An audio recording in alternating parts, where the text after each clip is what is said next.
Hi there, it's Sandy Allnock here with the first Create in Color of 2020. And I am going to be making my last snow card of the season. I guess you can call it my first snow card of the year, but last of the season, because I think I'm done sending cards with snow on them. So I grabbed a bunch of Copic markers, and I'm going to show you some tips on coloring a snow scene. And this sweet stamp set has a couple of critters that go inside of the kissing booth, but I'm going to, instead of using the big ones, I'm going to use the little guy, the little penguin, or he could also be colored as an owl, but I decided to make him a penguin. And I thought I'd show you my masking. So I used masking paper for a bunch of things and sticky notes, and I blocked off some important parts, one of which is the counter that he's standing on, so the snow can actually rest on the counter.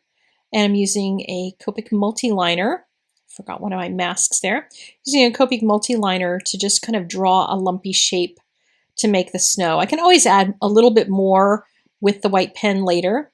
And on the top, I didn't wipe any of the ink off. I should have done that so I could get that soft edge, but I realized I could just draw another little bit of that on top and pretend there's another board under there. I did decide to start with making this a day scene because I want to get all the coloring done, and at the end I want to show you why an evening type of scene is actually a little bit better for a card, and you'll see why when you watch the things and the magic happen.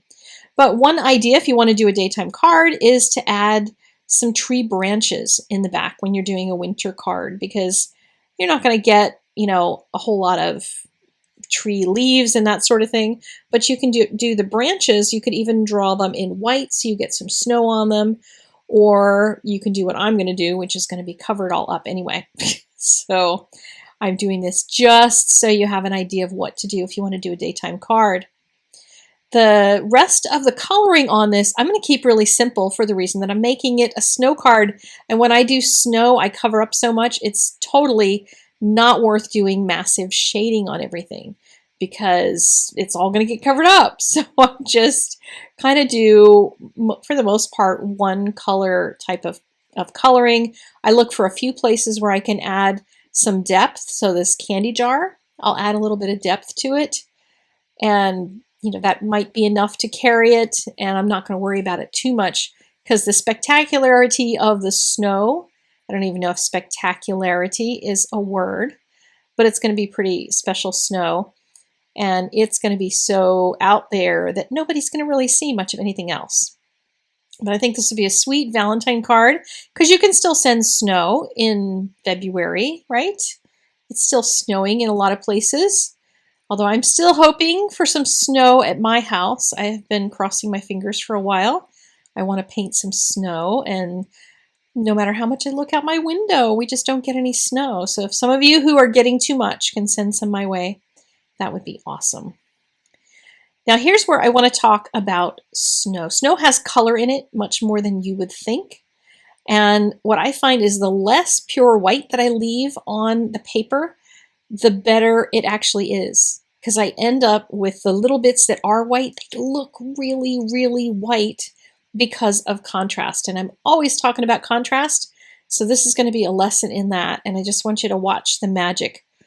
So here I'm putting this B41 color in a lot of the snow shadow areas, including just like all over the front, and now this is where it's going to scare people because this blue violet color is just not a color you would associate with, oh my gosh, snow, but it's going to be okay. Just deep breath, it's going to be fine. One of the reasons I love to put a lot of color in my snow is because then the falling snow shows up. If you put falling snow over a really light color, you won't see anything. And it won't have that spectacular falling effect that I can get when I actually have something that has a lot more color in it.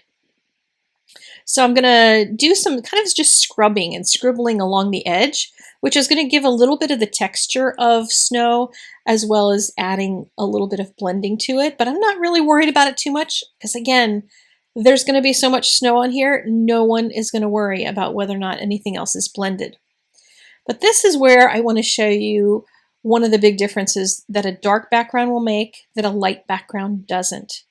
because as soon as you put a dark background around these objects, look how much the penguin pops as soon as there's dark background around him.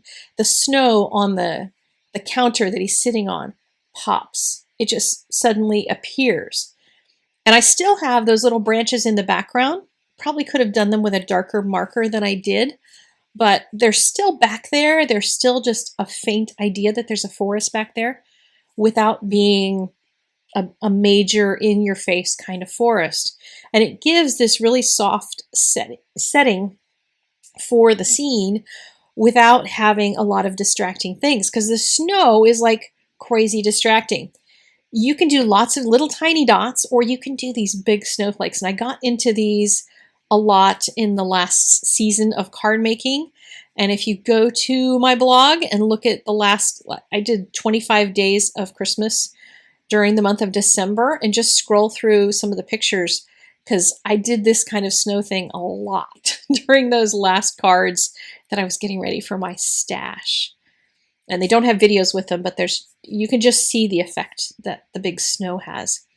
And the big fat flakes are just so easy to draw. They're so much easier than trying to make all the little dots. I do them all different sizes. Sometimes I draw hearts or squares or triangles, and I just try to vary them so that I get that feeling of those big, wet, soppy snowflakes that I hope I'm going to see at my house before this winter is over. Who knows?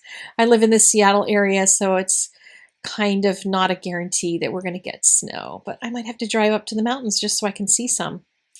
So there's my finished card. I just trimmed it down a little and put it on some dimensional adhesive and put it on a card base, and I'll do the Valentine's message on the inside of the card. And I just think it came out super sweet. And I hope this was a good illustration of how to put a dark background behind something so the white will pop. Thank you so much for spending just a couple minutes with me today and doing some coloring, and I will see you again next month.